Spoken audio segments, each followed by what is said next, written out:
Hey, it's Chris here today from Huckabones Equipment. In today's video, as you'll see behind me, we have the brand new SCL 1000 from Kubota. Today's video, we're going to be doing an overview of it, taking it from front and working our way to the back, bringing you all the key features, so stick with us.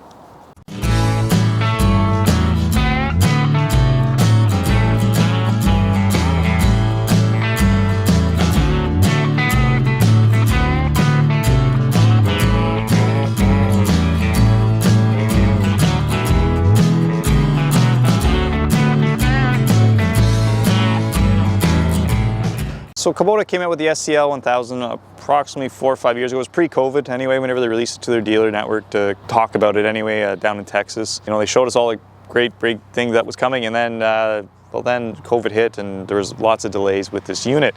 Again, some of the delays were changing up some of their features on it to greatly improve the quality and just make it a better unit all around, which is the Kubota way. Again, if they see some issues, they try and get out in front of it and fix it. So kind of like whenever you bring out anything new, they take their time, do it right, make sure it's not rushed to market is what their goal always seems to be. Whenever you get back to the availability of this unit, again, last year was the first year it was available in Canada. There was roughly 300 units available to all the dealer network, which was sold rather quickly. This year they're tripling their orders, which is still around 900 is going to be delivered this year.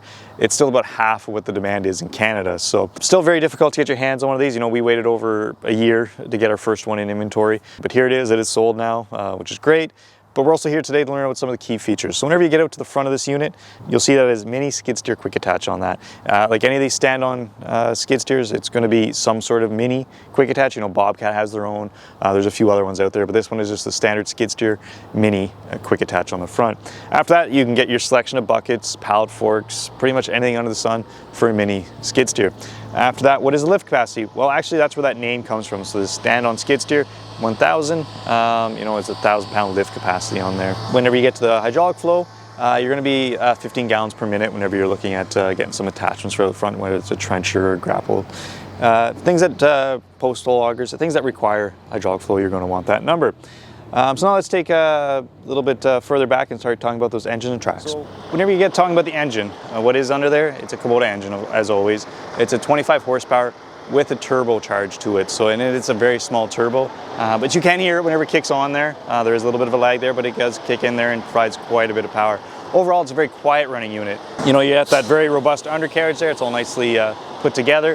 Whenever you come out to these tracks, again, very much different tracks than what you're going to see on your other skid steers. More of a bar system than a C or an H pattern. Very wide tracks. This unit itself is sitting at 36 inches wide. Well, 20 inches of that is actually tracks, 10 per each side. Why do you want wide tracks? Well, same as any skid steer, any excavators, you're looking for less ground pressure on that.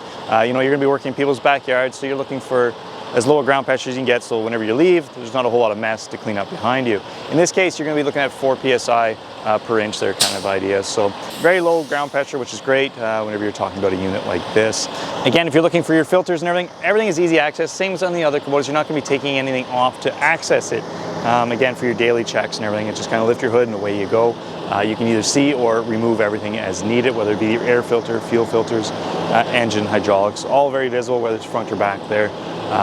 Easy access. The track system is very much similar to what you're going to see on the Kubota excavators or skid steers. What I mean by that is whenever you say you did lose a track on this, tension on that is, again, underneath the cover here, is you're either going to be taking grease out to put the track back on and then pumping the grease back in to spread out that tensioner on there. Make life nice and simple on you. If you're familiar with any other Kubota construction, follows right along with that. You're going to have a sealed oil bath for all those rollers in there, so it makes it nice and simple again. No extra greasing. And that's pretty much it. So we're now going to skip back and talk about the back, the operator station. It's a pretty special back area there. It's very much different than what you're going to see on any other piece of Kubota equipment. So let's talk about that. Okay, so whenever you're talking about your operator station, as you can see, the look and feel of it is quite a bit different than what you're going to see on any of the other Kubotas. The reason for that is obviously space, and what this unit actually does is very much different than anything else in their lineup. So whenever you get to the controls, you'll see it's a T-handle operation, which is very similar but still very different than what you're going to see on their other Kubotas. So whenever you get into the excavators and stuff, it's going to be pilot control, the 2 handles. But this one, you still have the 2 handles, but T control, so you kind of got to spin it a little bit. But still 2 controls, one for the tracks, and then the other for your bucket kind of idea, depending on what you're operating on. And as you'll see, there is no key on here, so it's very much different display, different starting process. So why don't we show you how it starts.